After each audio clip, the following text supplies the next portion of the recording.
નમસ્કાર મારા વહાલા વિદ્યાર્થી મિત્રો, મેથ્સ એન્ડ ઇંગ્લિશ યુટ્યુબ ચેનલમાં આપ સૌનું હાર્દિક સ્વાગત છે. વહાલા બાળકો, હજી સુધી તમે આપણી યુટ્યુબ ચેનલ મેથ્સ એન્ડ ઇંગ્લિશને સબસ્ક્રાઇબ ના કરી હોય તો જલ્દીથી સબસ્ક્રાઇબ કરો અને વિડીયોને લાઇક કરવાનું ભૂલશો નહીં. વિદ્યાર્થી મિત્રો, આજે આપણે ધોરણ 8 અંગ્રેજી વિષયમાં યુનિટ 1 ક્યુ ફોર ક્વેશ્ચનમાં એક્ટિવિટી 5નું સોલ્યુશન જોઈએ. Here is the timeline of the great Gujarati writer Kanaiyalal Munshi. Study it carefully. અહીં કનૈયાલાલ મુનશીની જીવનરેખા આપી છે. તેનો અભ્યાસ કરો. અહીં યર્સ આપેલા છે અને અહીં તેમની કયા યરમાં કઈ ઇવેન્ટ કરી તે આપેલી છે. સૌ પ્રથમ 1887 બોર્ન એટ ભરૂચ. કનૈયાલાલ મુનશી 1887ની સાલમાં ભરૂચમાં તેમનો જન્મ થયો હતો. 1916 રોટ પાટણની પ્રભુતા. તેઓએ પાટણની પ્રભુતા જે છે તેને 1916માં લખ્યું હતું. પૃથ્વી વલ્લભ, જેને તેમણે 1920માં લખી હતી. ત્યારબાદ લોપામુદ્રા, જેને 1930માં લખી હતી. ફાઉન્ડેડ ભારતીય વિદ્યા ભવન, ત્યાં 1938માં તેમણે ફાઉન્ડ કર્યું હતું. ત્યારબાદ 1937થી 40 દરમિયાન તેઓએ remained the home minister of Mumbai state. તેઓ મુંબઈ સ્ટેટના હોમ મિનિસ્ટર હતા. 1948માં agent general of India in Hyderabad state and elected member of the legislative council. ત્યારબાદ 1952થી 53 દરમિયાન remained minister of agriculture.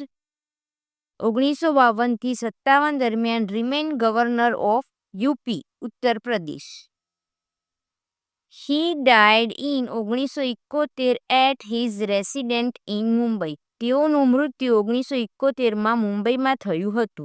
Suppose you met him when he was the governor of Uttar Pradesh. What question would you ask him? જો તમે કનૈયાલાલ મુનશીને મળ્યા હોય જ્યારે તે ઉત્તર પ્રદેશના ગવર્નર હોય તો તમે તેમને કયા કયા પ્રશ્ન પૂછો તેનું તમારે અહીં નોંધ લખવાની છે. તો સૌ પ્રથમ question 1, how does it feel to be the governor of the largest state in India? Second question, what are the duties of a governor? Third, why is there no development in Uttar Pradesh? Fourth, what do you feel about education in Uttar Pradesh? 5. What would you say about the politician in the state? 6th, would you write a book on your experience as the governor of UP? ત્યારબાદ prepare your father's mother's timeline. Write 5 sentences about him her. વિદ્યાર્થી મિત્રો, જે રીતે આપણે Kanaiyalal મુનશીની years અને ઇવેન્ટ્સની જે not બનાવેલી જોઈ તે પ્રમાણે તમારે તમારા ફાધર અને મધરનું ટાઈમલાઈન બનાવવાનું છે અને તેમના વિશે 5 વાક્યો લખવાના છે. હવે એક્ટિવિટી 6 જોઈએ. સૌપ્રથમ એક્ટિવિટી 6માં એ જોઈએ. Following are the steps to plan a quiz. Read them, work in groups and arrange them in a proper order. અહીં તમને કેટલાક મુદ્દા આપેલા છે. હવે તમે ક્વિઝ કોમ્પિટિશનનો પ્લાન કરો છો અને તમે ગ્રુપમાં એ રીતે કાર્ય કરતા હો તો તમારે કઈ બાબતનું સૌથી પહેલાં ધ્યાન રાખવું જોઈએ, તમે કઈ રીતે આયોજન કરશો તે નંબર આપવાના છે. તો સૌ પ્રથમ આપણે list questions and there answers. શું કરીશું કે પ્રશ્નોની યાદી બનાવીશું અને જવાબની યાદી તૈયાર કરીશું. ત્યારબાદ decide questions for each round. દરેક અલગ અલગ રાઉન્ડ માટે આપણે પ્રશ્નો નક્કી કરીશું. ત્યારબાદ categorise the questions to each round. હવે કેટેગરાઇઝ એટલે કે કયા ક્વેશ્ચનને કઈ કેટેગરીમાં મૂકવા તે દરેક રાઉન્ડ માટે નક્કી કરીશું. 4 પર આવશે decide the point for each question. હવે દરેક ક્વેશ્ચન માટે આપણે કેટલા પોઈન્ટ્સ આપશું તે નક્કી કરીશું. ત્યારબાદ fix the time for each answer. હવે ક્વેશ્ચનનો આન્સર કેટલી મિનિટમાં આપવું તે માટેનો ટાઈમ નક્કી કરીશું. Give a unique name to each round. દરેક રાઉન્ડ માટે એક અદ્ભુત નામ વિચારીશું. Make a group of 3 to 5 friends. હવે ક્વિઝ કોમ્પિટિશનમાં રહેવા માટે 3 થી 5 મિત્રોના ગ્રુપ બનાવીશું. Give a name to each group. દરેક ગ્રુપ માટે એક નવું નામ વિચારીશું અને નામ આપીશું. Select a scorer and a quiz master. હવે ક્વિઝ કોમ્પિટિશનના સ્કોરર કોણ રહેશે અને ક્વિઝ માસ્ટર કોણ રહેશે તેની પસંદગી કરીશું.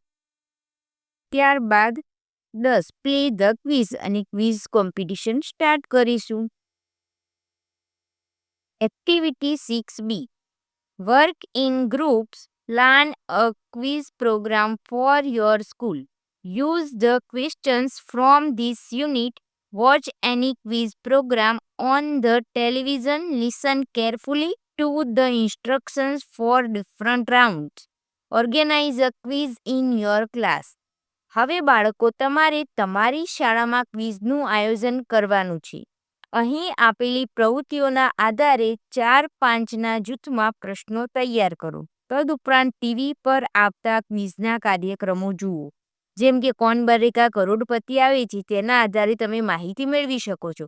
તેની સૂચનાઓ નોંધો. બધી તૈયારી થઈ જાય પછી શાળામાં ક્વિઝ ગોઠવો. અહીં આપેલા 6Bની એક્ટિવિટીનું આયોજન તમારે તમારી રીતે કરવાનું છે. આમાં તમે ટીવીમાં આવતો કોણ બનેગા કરોડપતિ જે ક્વિઝ પ્રોગ્રામ છે તે જોઈ અને માહિતી મેળવી શકો છો. તે તમને ખૂબ જ મદદરૂપ બનશે અને તમે તમારી રીતે પ્રશ્નોની યાદી તૈયાર કરી 5ના જૂથમાં પ્રશ્નો તૈયાર કરવાના. ત્યારબાદ શાળામાં વિદ્યાર્થીઓના ગ્રુપ પાડવાના અને દરેક જવાબ માટે નિશ્ચિત સમય નક્કી કરવાનો અને ત્યારબાદ શાળામાં ક્વિઝ કોમ્પિટિશન ગોઠવવાની રહેશે.